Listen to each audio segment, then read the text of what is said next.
Rassurer et faire le plein, double enjeu pour les patrons des compagnies aériennes présentes au Salon des professionnels du tourisme à Paris. Après plus d'1 an et demi de crise sanitaire, ils ont hâte de remplir à nouveau leurs avions de passagers et de touristes. D'abord pour se refaire une santé économique, mais surtout parce que pointent à l'horizon les fêtes de fin d'année avec leur cohorte de candidats au voyage assoiffés de chaleur et d'exotisme. Les indicateurs, que ce soit les indicateurs officiels, officieux, les contacts qu'on a pu prendre, nous font penser qu'évidemment cette pointe de fin d'année sera une pointe qui sera relativement consistante. Et on a fait le pari évidemment de mettre des capacités.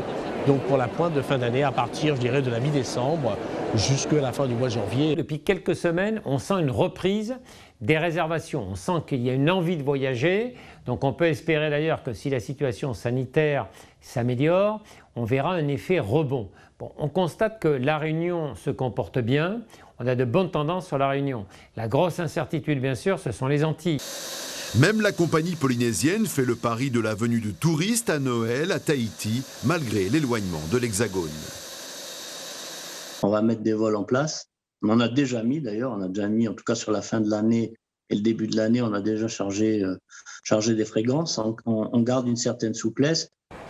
Malgré les incertitudes quant à la situation sanitaire à venir, tant en Hexagone que dans les territoires d'outre-mer, les compagnies aériennes ont d'ores et déjà établi leur programme de vol pour la fin de l'année, à hauteur ou presque de ce qu'ils ont réalisé durant l'hiver 2019, avant l'arrivée du Covid.